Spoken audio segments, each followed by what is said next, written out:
You're referring to the CBO scoring, I believe, which is tenure scoring, and it's DC-style scoring. So we think that we can both grow the economy and control the debt. And what's important, Bill, is that the economy grows faster than the debt. So what I would tell your viewers to focus on is what I'm focused on, is what Secretary Yellen was focused on, is what is the total debt to GDP? Because we can grow our way out of this. That if we change the growth trajectory of the country, of the economy, then we will stabilize our finances and grow our way out of it. Okay, yeah, that's just special. That's just special there. Secretary Bessent, that was, in fact, Secretary Bessent on CNBC. Did you catch what's wrong with those statements? You can't contain this.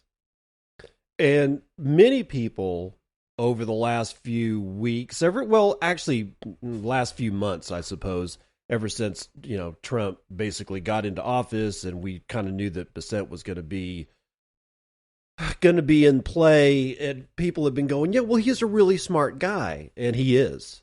Do not think for a second that Mr. Bessent isn't pretty bright, because he is. You don't get into these positions by being just absolutely ignorant, stupid, you name it. Okay, that's not what's going on here.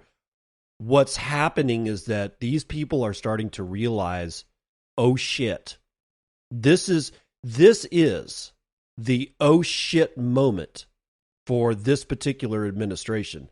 All administrations have had their oh shit moment when it comes to the economy. There's no way you're getting rid of this debt.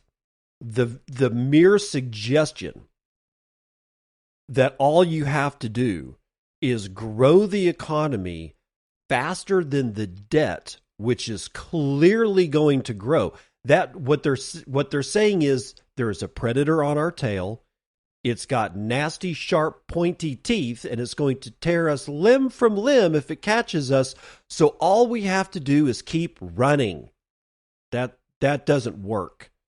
If you're in an open field in an African savanna and something like a tiger or a lion is chasing your ass, you're going to run out of energy before the lion does. And it's going to catch you, and with its nasty, sharp, big, pointy teeth, it's going to rip you limb from limb.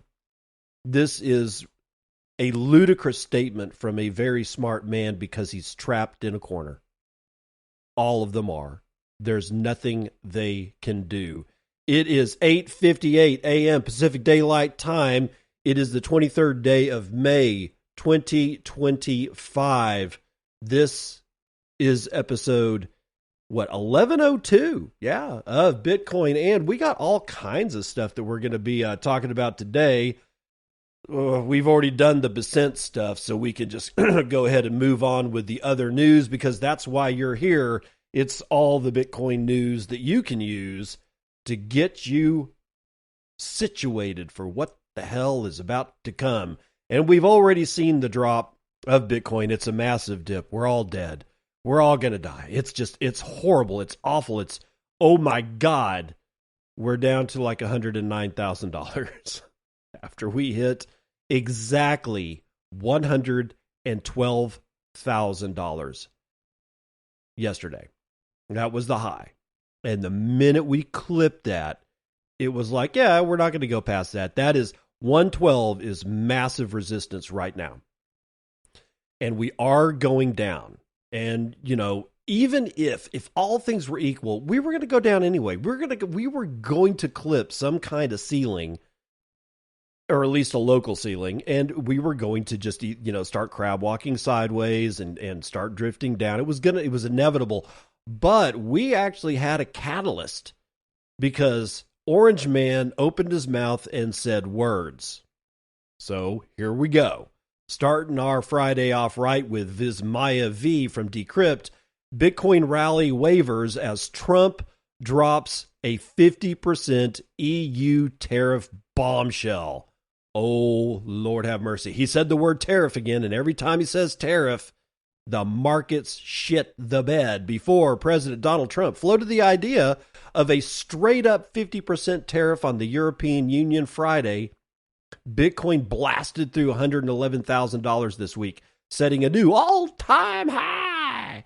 The BTC optimism was prompting analysts to debate whether this rally is fundamentally different from those of the past. But again, that was before Orange Man's market tanking news on his Truth Social account. In the past hour, Bitcoin has fallen 1.8% and was changing hands at 108,531. And then they start talking about shitcoins, which I'm not going to get into. But analysts had been feeling optimistic about the latest rally. Instead of being driven by speculative excess, many believed the surge reflected deeper structural strength backed by institutional flows, tighter market conditions, which means less liquidity, and shifting investor behavior. But Bitcoin didn't get above $111,000 easily this week. It briefly slipped in response to a weak treasury auction earlier this week before rebounding to 11,807 early Friday in Asia. Pausing, I have absolutely heard nothing about the weak treasury auction. That one is a surprise to me. You'd think I would have heard about it, but I didn't. Those treasury auctions are going to get weaker. The only outlet that's going to be left is Tether. And the Fed. The Fed's always going to step in to actually buy, treasury bonds. And that's where the real money printing actually occurs. But Tether's going to start really ramping up their purchases of United States Treasury debt. That's going to be the new structure, right? It's not going to just be the Fed as the buyer of last resort. Tether's going to be there too. And I'll guarantee you there's going to be a couple of fistfuls of stablecoins that come up that are also going to be buying treasury debt, but not like they're not going to be able to match what Tether's going to be able to do. I'm just saying, get ready. The structure of this entire world's economy is about to shift, and you need to be prepared for it. Continuing on, in its latest market note, Singapore-based QCP Capital described the uptrend as a more structurally robust one than the last, citing reduced leverage, resilient price action even after a weak treasury auction, and a marked divergence from gold, which has plateaued near $3,300. Quote, this rally feels different, less frothy, momentum chasing, and stronger fundamental underpinnings, they wrote over there at QCP Capital. And crypto exchange Mex's COO Tracy Jin told Decrypt that the rally feels more structurally sound than past cycles, aligning with QCP Capital's view that fundamentals and not speculation are driving this particular move. She pointed to Bitcoin's highest ever weekly close at around 106,500 after 6 straight weeks of gain.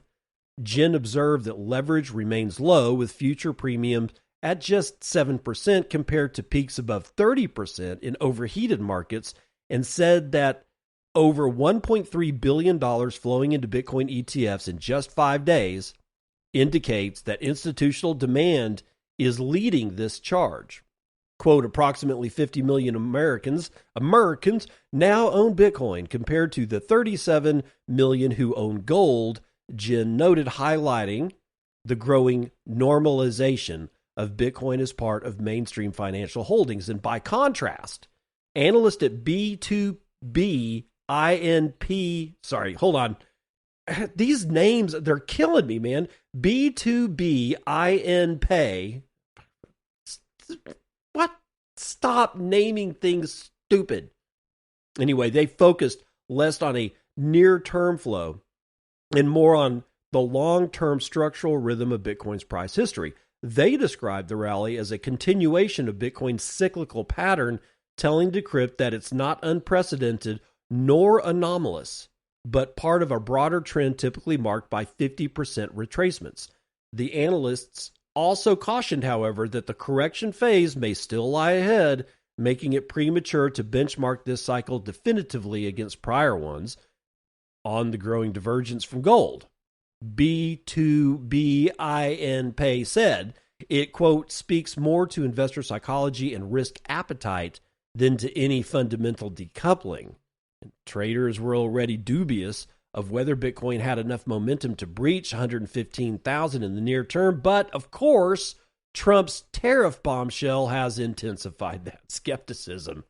On Myriad, a decentralized prediction platform created by Decrypt's parent company Dastan, about 24% of bettors thought Bitcoin had a fighting chance to be above 115,000 on Sunday, May the 25th, but since then, the optimistic crowd has shrunk to a mere, measly, piddly-ass 15.4% of users.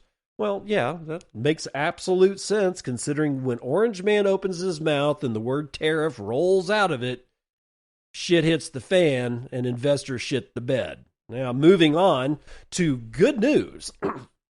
Sam Borgi from Cointelegraph tells us that Ledn, Ledn, it's a lending platform and it's been around for a long time, well before BlockFi was even instantiated. And yes, they still exist even though they got into stupid shit, which they are now getting out of because Ledn ditches ETH and shifts to full custody model for Bitcoin loans. Nice. They got rid of the crap. Digital asset lender Ledn is transitioning to fully collateralized Bitcoin lending and discontinuing support for shitcoin number one, or Ethereum, in moves designed to consolidate its BTC-focused business and further safeguard client assets against credit risks, i.e. shitcoin number one. In adopting a full custody structure for Bitcoin loans, Ledn will no longer lend out client assets to generate interest, the company disclosed on May the 23rd. Instead, Bitcoin collateral will remain under full custody by Ledn or one of its designated funding partners. Quote, this means assets are not rehypothecated, reused, or loaned out to generate yield, Ledn co-founder and CEO Adam Rees said. Rees also said that the move brings the company back to its roots and aligns more closely with Bitcoin's founding principles. Quote, Bitcoin was created as a direct response to the risks of fractional reserve banking and unchecked use of client assets to generate interest. He added, quote, traditional finance relies on constantly reusing client assets to create leverage and ultimately inflation. Bitcoiners instinctively reject that model. That's why we've moved away from this approach entirely. Reed told Cointelegraph that the company is ending support for Ether as part of a broader strategic shift as Bitcoin represents over 99% of Ledn's client activity.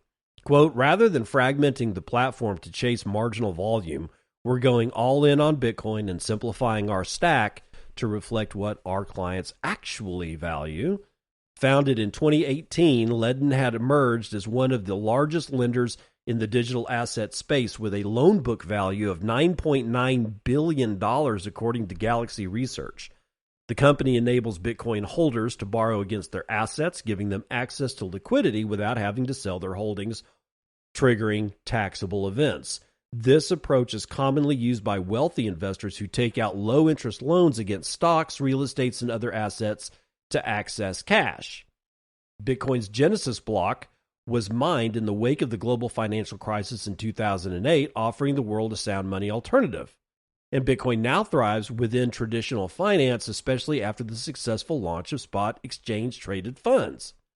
While financial institutions are increasingly embracing the coin, some members of the banking lobby are reportedly concerned. Oh my God, they're concerned about other blockchain innovations disrupting their business models.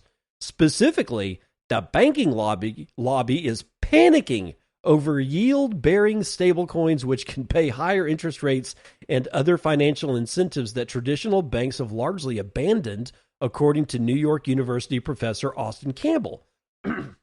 Referring to banks as a cartel, Campbell said financial institutions rely on fractional reserves to maximize profits while offering depositors minimal interest.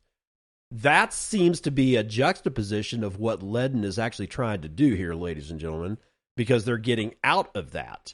They are also kind of abandoning the yield model So does that mean that people like Ledn go the way of banks because they're not offering yield? Have we approached a breaking point in humanity to where maybe we just, instead of looking for yield, what we're really trying to do is just look for sound money? Because why did you chase yield in the first place? To grow your money.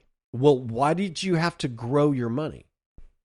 Because your money was losing value. You may not have known that, but your money was actually losing value. And I really believe that subliminally shifted the human psyche into thinking in a different way. It's okay to make money. It's okay to deploy capital to actually make money. And yes, you can view that as yield, but there's got to be a labor involved, right? That's the way that it normally worked. You would open a business, or you would, I don't know, you'd go out on a ship and buy cheap precious stones or something like that from some other country, and then you'd have to fight the ocean currents and storms and whales and sharks and sea bears, oh my, to get back to your homeland so you could sell those precious gems at a profit. All right, that wasn't sitting on your ass making 6%. You were working your ass off for that 6% or whatever it ended up being. But now what we've got a situation is that everybody's got their full-time job, right? Not everybody, but most people have their full-time job. They're, getting into their IRAs, they're trying to invest also on their own, but they're not actually doing anything other than kind of scanning numbers and saying this is a good bet, but they're not actively part of that which they invest in, other than their money. And that's only to generate enough yield to get past inflation and all the rest of the detritus that we find ourselves trying. It's like a junkyard out here, man. Everything is crap. It's all bullshit, when all we really needed to do was have sound money. And since we've got sound money again, will that or will that not help us shift our attitudes? I certainly hope so. But there's another guy who's never going to be able to shake out of the fiat mindset, and his name is Raoul. I've never been able to really pronounce his name. If you don't know who the hell I'm talking about, it's like, I think his name is spelled Raoul, and I think it's pronounced Raoul. His last name's Pal. If you don't know who I'm talking about, this is a guy who has still a very successful, I wouldn't say podcast, but he's got like a whole cult following because he's an investor and he's always telling people how to get rich and where their yield should go. And when Bitcoin happened, it took him a while, but he immediately when he got into the cryptocurrency scene, he basically went all in. And he's pretty famous. He's a pretty famous guy. And people swore by everything that he said, right?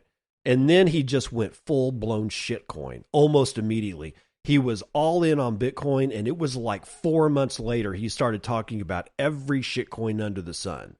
Well, now he finds himself in a really sticky situation because he's starting to look like a human rug pull indicator. He's 75% into SUI, SUI, which is a straight-up shitcoin on a straight-up shit chain. He's 75% of his wealth. This is what he announced on television. I think he was talking with somebody. It was some podcast like that he was on over the last couple of days. Right? This is very, very fresh. And he's like, no, dude, I'm over 70% into SUI. Well, that's not going to work out well for him because SUI's biggest liquidity provider has been hacked for $223 million, causing SUI-based tokens to plummet. That's right. Raoul Pal, our friend, just got his ass handed to him. Shara Malwa has more. CoinDesk. Cetus Protocol, the largest decentralized exchange and liquidity provider on the SUI, SUI network has been drained of $223 million. The protocol added that $162 million of the stolen funds has been, quote, paused, and it is working with the SUI Foundation to recover the remainder of the funds. I won't even get into the part where they shouldn't be able to do that. That's not decentralized. That's not what we're after. For God's sakes. The wallet tied to the Cetus protocol exploit currently holds over 12.9 million SUI, valued at $54 million at current prices. And on-chain data shows that the address has a net worth exceeding 32.9 million SUI, suggesting the attacker may have already bridged or swapped funds through multiple pathways.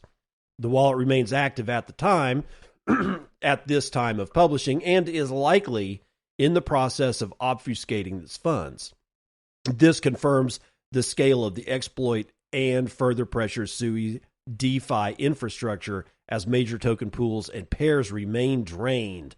The Cetus team has paused the smart contracts and is actively investigating, it said on a Twitter post. And according to early analysis, the attacker used spoof tokens like Bula to exploit broken price curves and reserve calculations.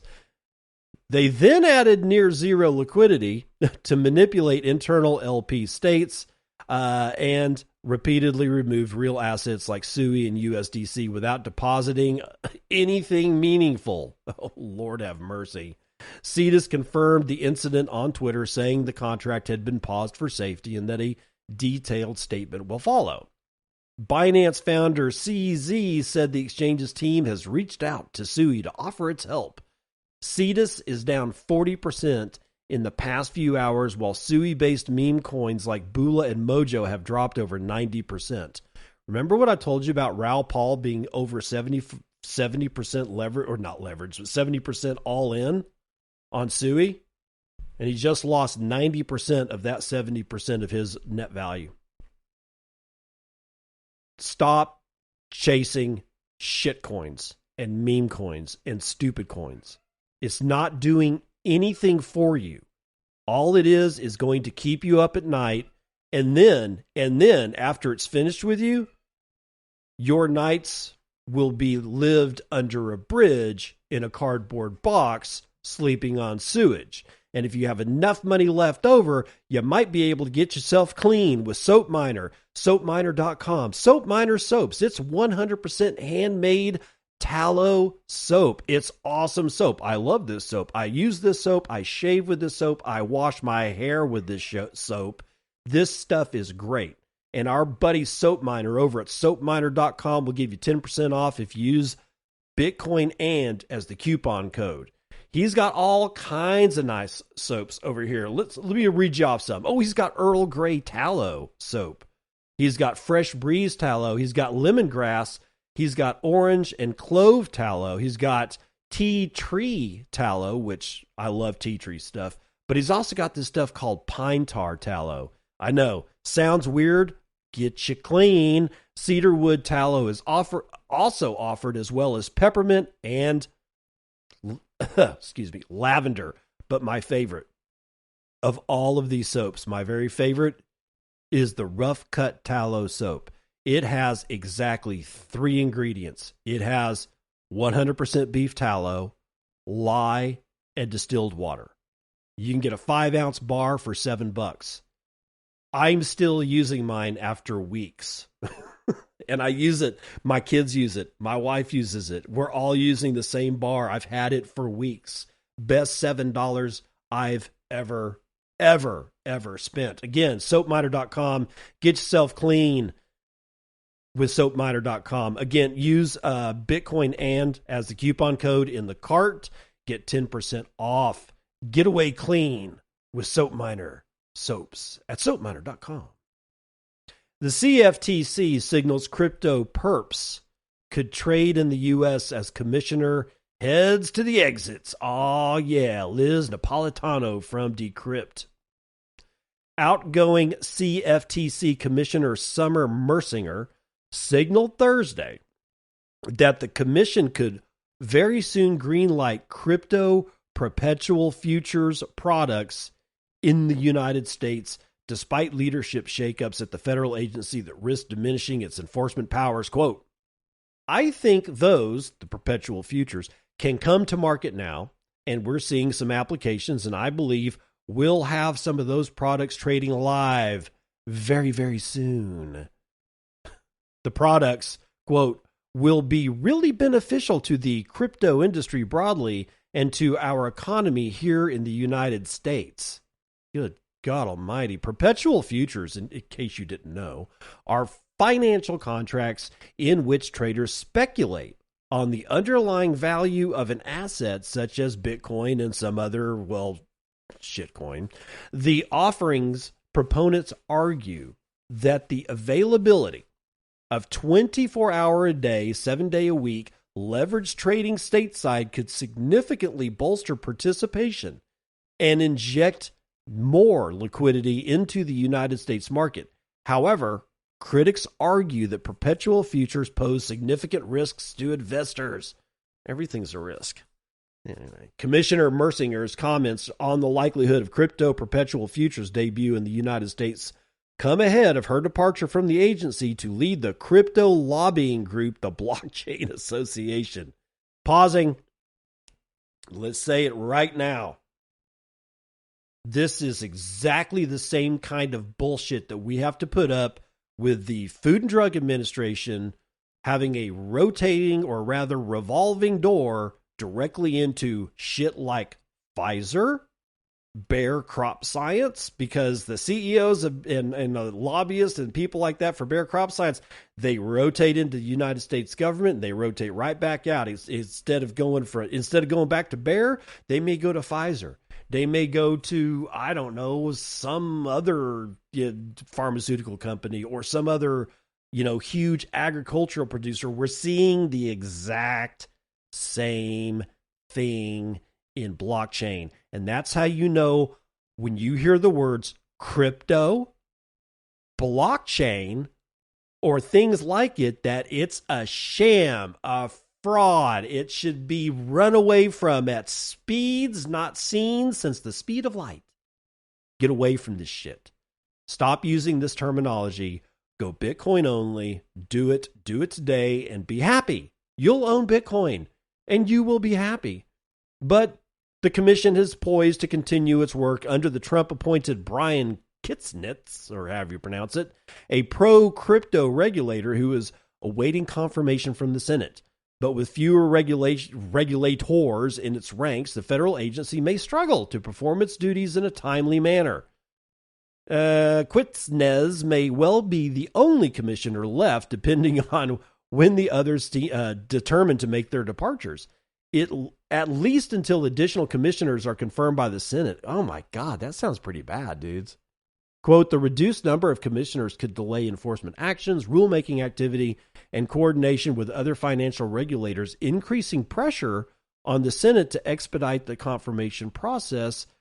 Several partners of Paul Hastings, a U.S.-based law firm, said in a blog post on Thursday. I had no idea that the CFTC was this gutted. I mean, you got like one commissioner as a regulator. That's like, how many people are working in that office at this point? That's kind of scary, man. Fuck it. Let's run the numbers.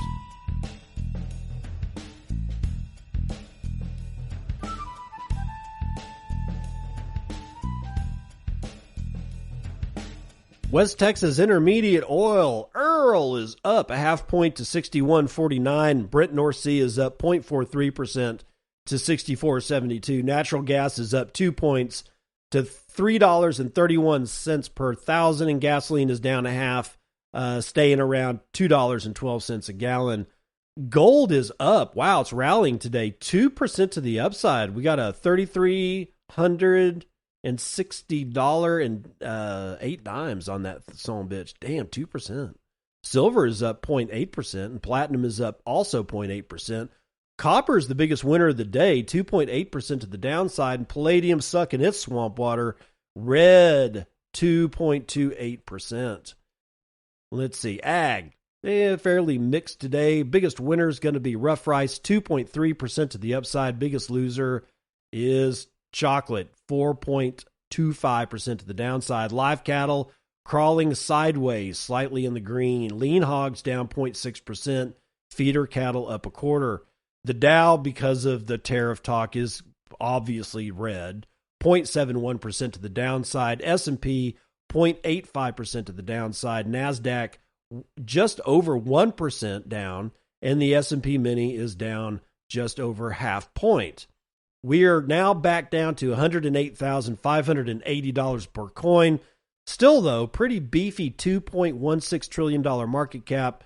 We can get 32.3 ounces of shiny metal rocks with our one Bitcoin, of which there are 19,868,622.72 of.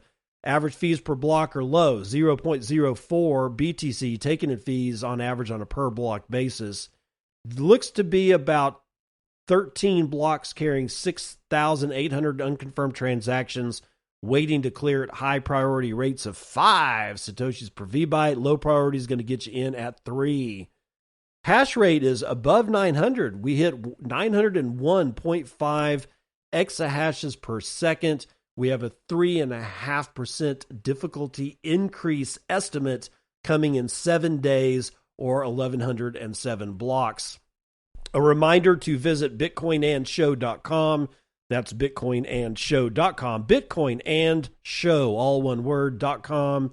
Sign up and you will get, I'll send you an email whenever it is that I drop something new on that website, which is about once a day. So I'm not going to sell your email. I'm not going to give your email away. And I'm also not going to flood you with spam.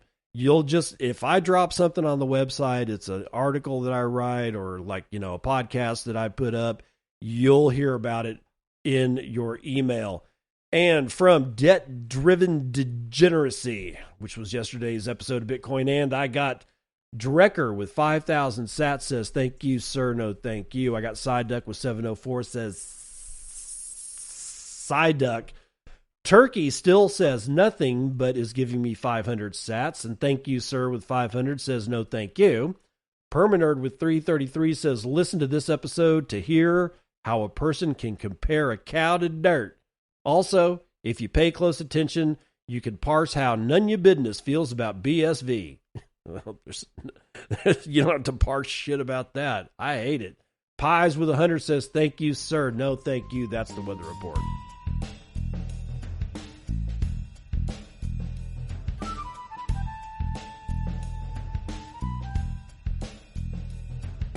Welcome to part 2 of the news that you can use. Major U.S. banks in early talks for a joint stablecoin venture.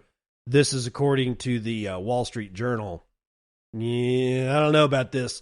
I'm pretty sure they're all going to release their own stablecoins at one point or another, so this may just be getting their toes in the water. But leading banking institutions in the United States are exploring a joint venture to launch a stablecoin as the country accelerates its crypto regulations, the Wall Street Journal reported on Thursday.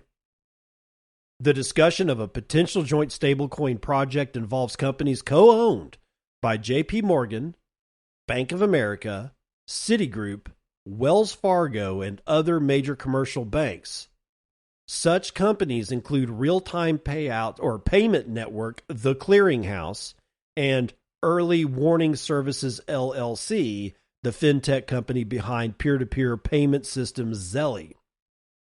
The report added that discussions amongst U.S. banks remain preliminary and, of course, are subject to change, with their ultimate outcome heavily dependent on the nation's evolving stablecoin legislation.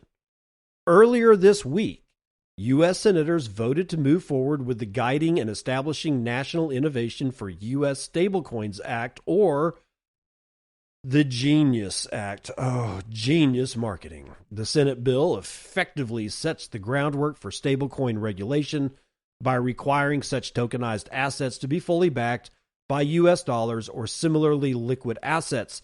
Yeah, they forgot to mention U.S. Treasuries. People need to put that in every story when they talk about Genius Act, backed by U.S. Treasuries and or U.S. dollars and or similarly liquid assets. Okay, so it's really U.S. Treasuries. We got to be able to get that money printer printing, Because Bessent, at the head of the show, he signaled it.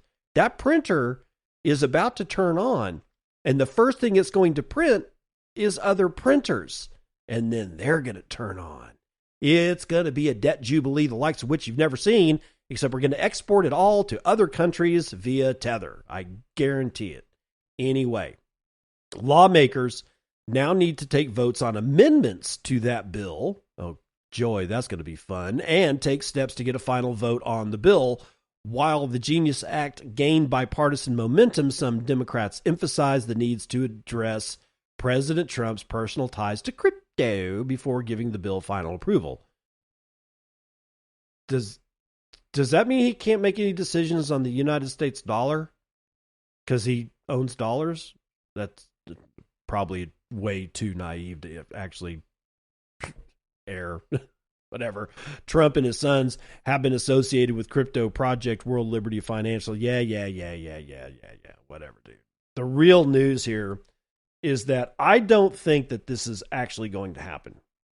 I think that this is more like a working group between the U.S. banks so that they can each get their own stories and kind of like leverage each other for understanding how this new structure of world financial thing is going to actually look like.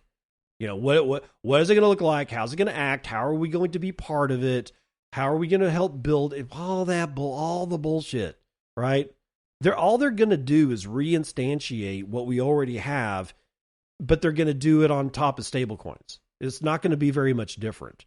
They're going to say that it's different, but it's really not any different, except for the fact that they're going to be able to print all kinds of money.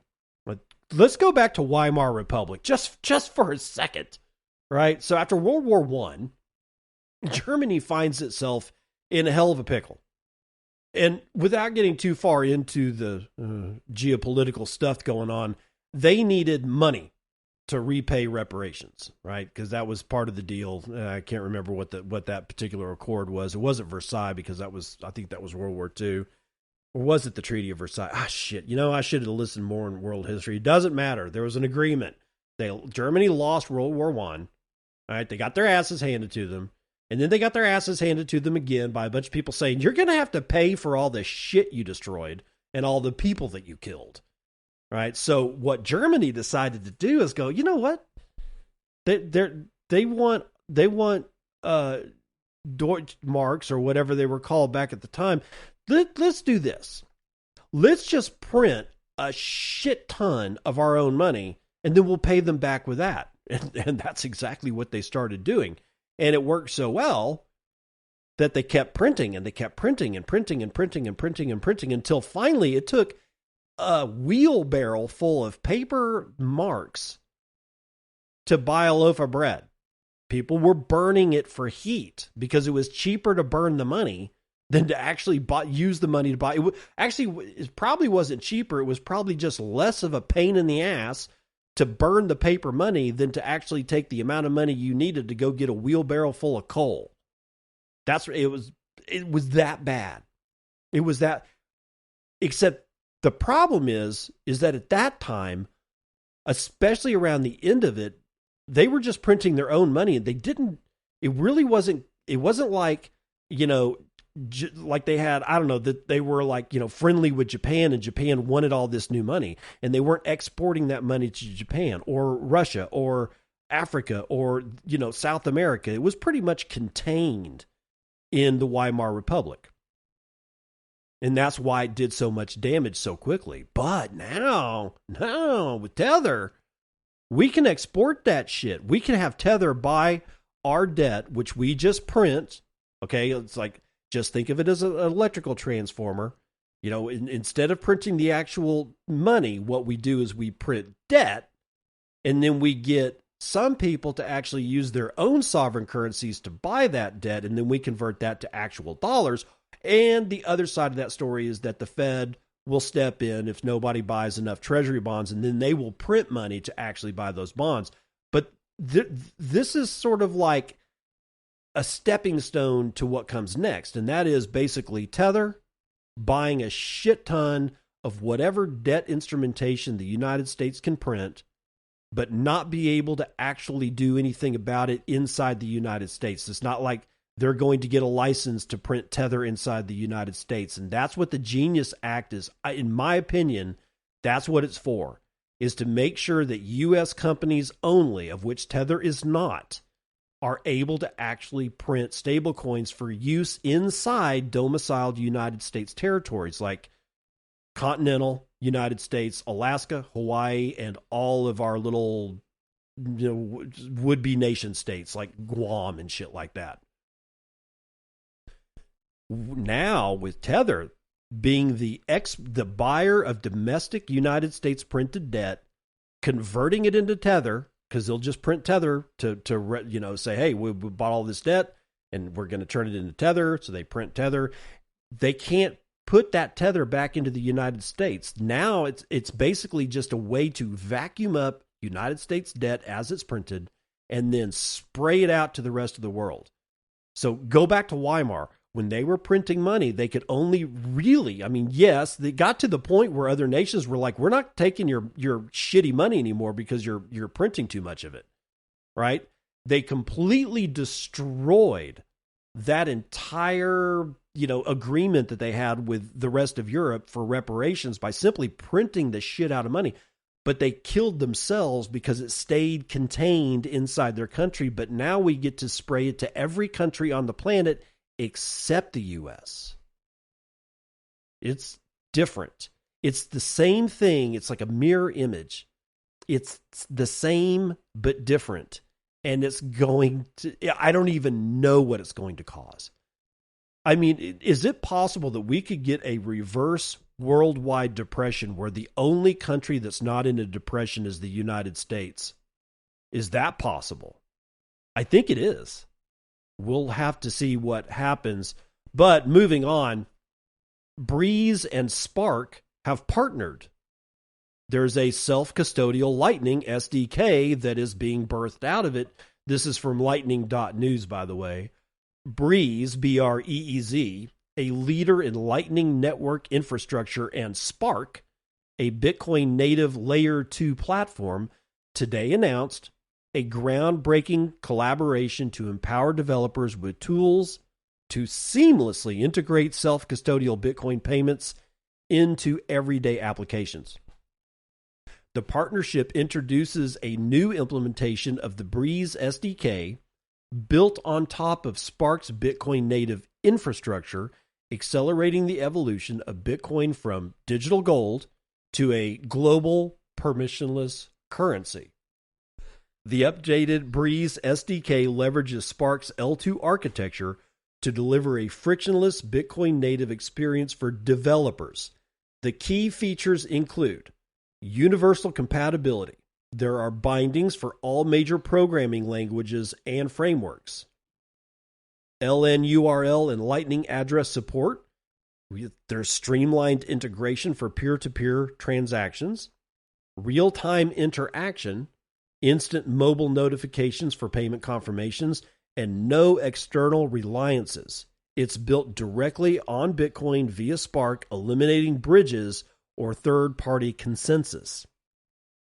This implementation unlocks use cases such as streaming content payments, social app monetization, in-game currencies, that's going to be very important, cross-border remittances, and AI micro-settlements, all powered by Bitcoin's decentralized network. And then there's quotes from leadership, but it's all a bunch of suit speak. But that's going to be interesting because Breeze has been around for a long, long time. They were one of the very first people to actually have, they put a podcast player inside of their wallet. They had been around for like a couple of years, and when Podcasting 2.0 started really kind of heating up, they were one of the very first ones to jump on that ship. And I used to use Breeze as my podcast app because it was basically inside the wallet, and I wanted to be able to stream Satoshis to people when I was listening to their podcast. And Breeze was the only one that I knew of at the time, and this was like right before the summer of Sushi Swap happened. That's how long ago this was. So Breeze is, I've got a lot of trust in the team behind Breeze. They have been constantly working. We always, hear about other wallets like Zeus and Wallet of Satoshi and Albigo, but all the while, Breeze has been in the background and they haven't gone away. I should take a look at them, and I'm definitely going to be taking a look at them now that they've partnered over with Spark.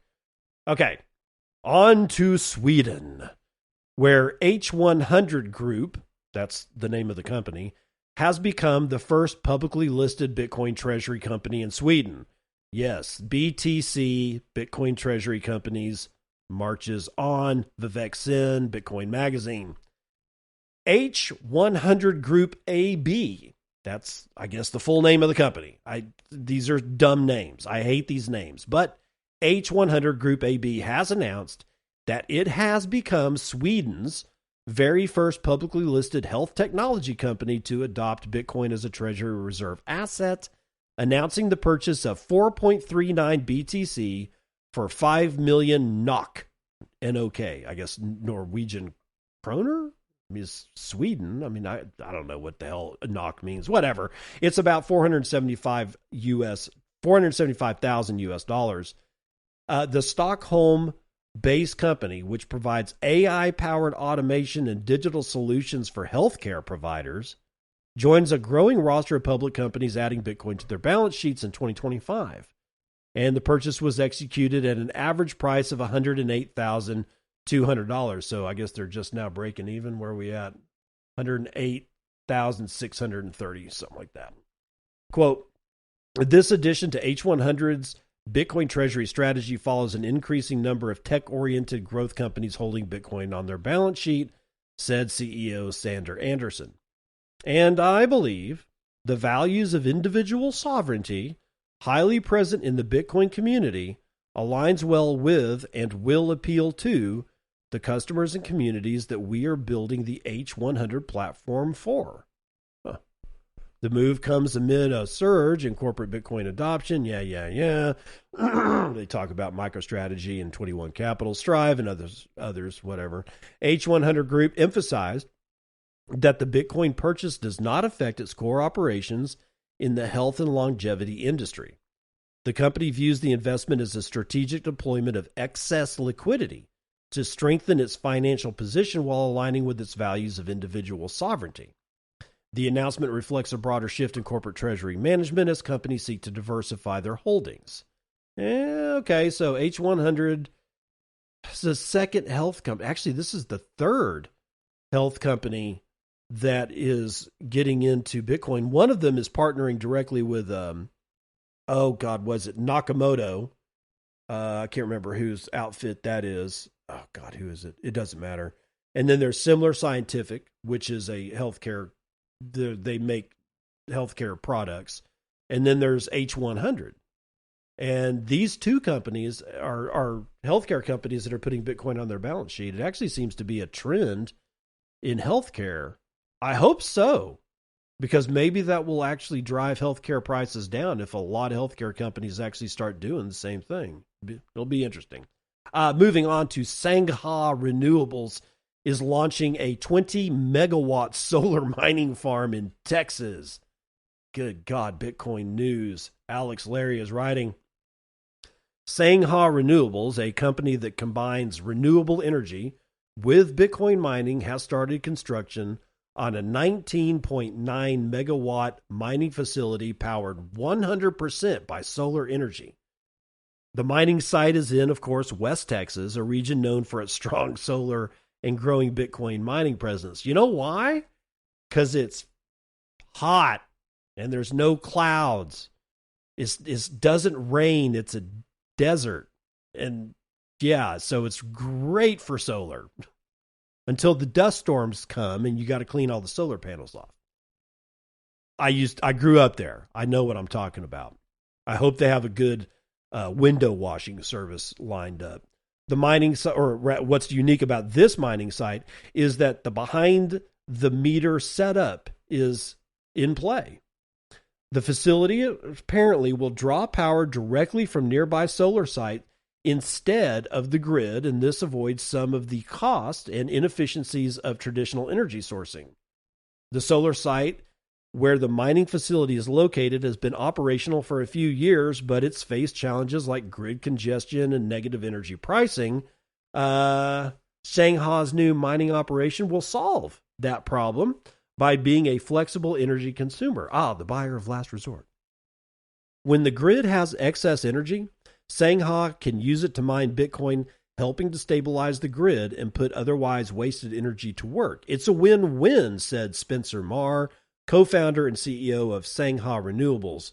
The independent power producer earns more per megawatt hour. Our investors gain exposure to low-cost Bitcoin production, and we deliver grid-stabilizing load where it's needed the most, end quote. In addition to the tech innovation, Shanghai is also changing the way people can invest in Bitcoin mining. The company just raised $14 million of its $17 million target to fund the construction and operation of the West Texas facility. And unlike traditional investments in mining companies or digital asset stocks, Shanghai allows accredited investors to invest directly in the infrastructure itself through special purpose vehicles. Investors can put in cash or Bitcoin and get ongoing payouts in Bitcoin that are well below the market price, according to Marr. This means that instead of buying Bitcoin on the open market, investors are essentially earning it through the mining activity powered by renewable energy. That is very, very close to satisfying all of the components of the Howey test, because it's investing in something with the expectation of profit through the mechanizations or the machinations of a third party. But since they're not actually selling a security, maybe that's what gets them out of this. Maybe that's what the SPV or special purpose vehicle is for.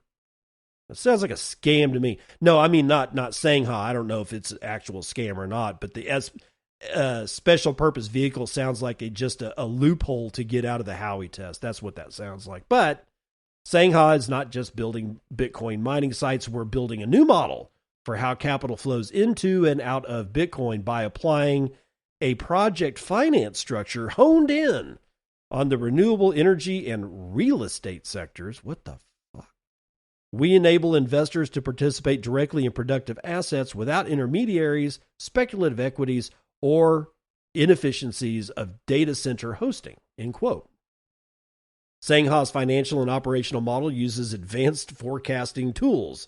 Those tools allow forecasting of energy prices and Bitcoin mining profitability down to 15-minute intervals, and that enables the company to decide when to run the mining rigs for maximum efficiency and return on investment.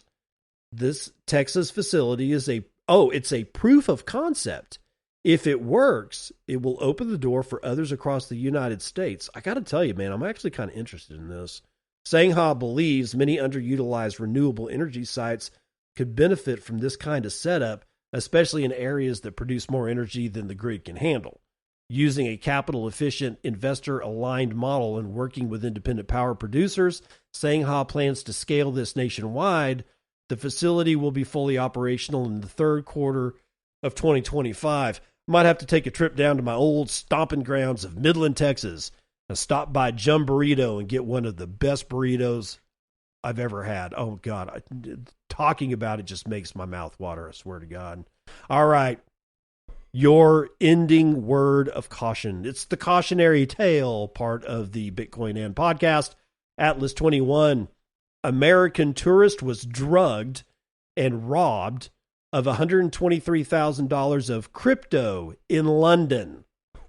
It was a fake Uber driver. Oh, my God. Anyway, a United States citizen vacationing in the United Kingdom fell victim to a scam that cost him $123,000 in cryptocurrency stored on his smartphone. Oh, God, no. Oh, somebody, please. Oh, God, stop it. It hurts. It really hurts. He was storing $123,000 on his phone. Do I have to tell you to not do that?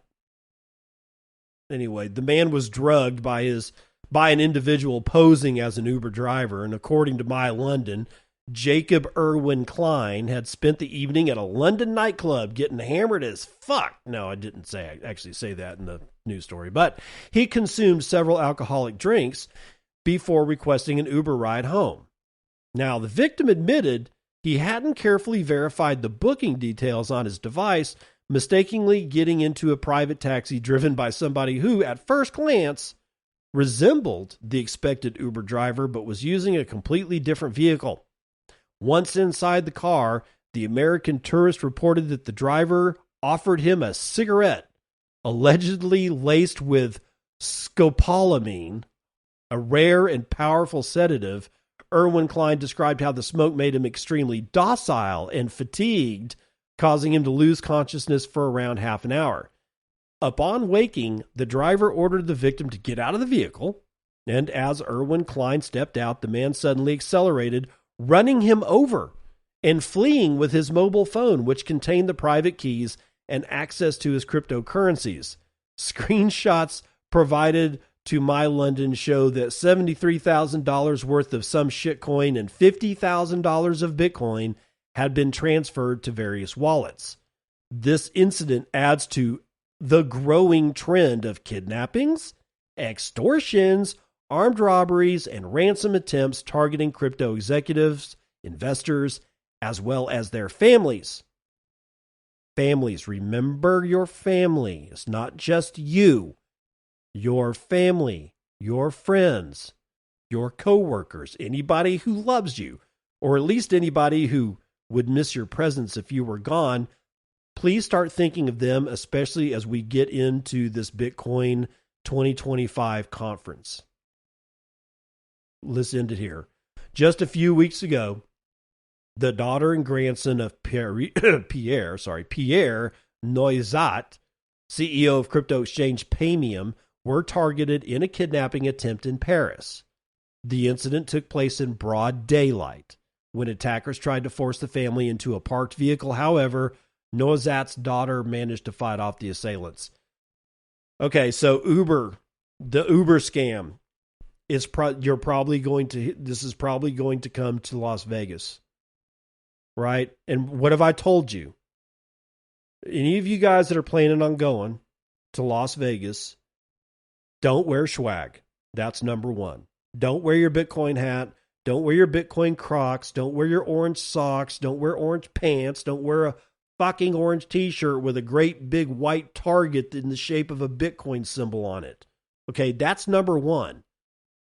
Second of all, understand where your exits are. Everywhere. Whether you have to exit a car, whether you have to exit a building, even if you're outside in broad daylight, which direction do you exit? Because there could be people behind you and you thought you were just going to turn around and get away that way. No. You've got to be situationally aware. Situational awareness is key. You've got to be able to understand where your exits are, whether you're inside a vehicle, outside in broad daylight, outside in the dead of night, or inside of a building. Where the fuck are the exits? You figure that shit out first. Everywhere you go, always look for the exits. 3, don't be alone. Don't be alone. If you walk into the Bitcoin conference and people spot you in the crowd, listening to talks, talking to other Bitcoiners who refuse to do anything but wear Bitcoin swag, you've been identified as a Bitcoiner. Congratulations. Now, when you walk out of that building and you walk out of that building all by yourself with nobody else, you are a target. If you don't assume that or presume that, you're not doing it correctly. It doesn't mean be paranoid. It just means be aware of where you're at. Now, these people are fucking playing for keeps. I mean, a cigarette laced with scopolamine? Are you kidding me? It's not exactly easy shit to get a hold of. Maybe it is. I don't know. But still, that's an awful lot of effort. A fake Uber driver? I mean, this is becoming rather sophisticated here. 4, and finally, don't get hammered and be by yourself and not know where your exits are while you're wearing Bitcoin swag, because you are guaranteeing yourself to get possibly kidnapped, mutilated, and have, if for whatever reason they're somehow able to get a hold of your private keys, you're just going to lose your Bitcoin.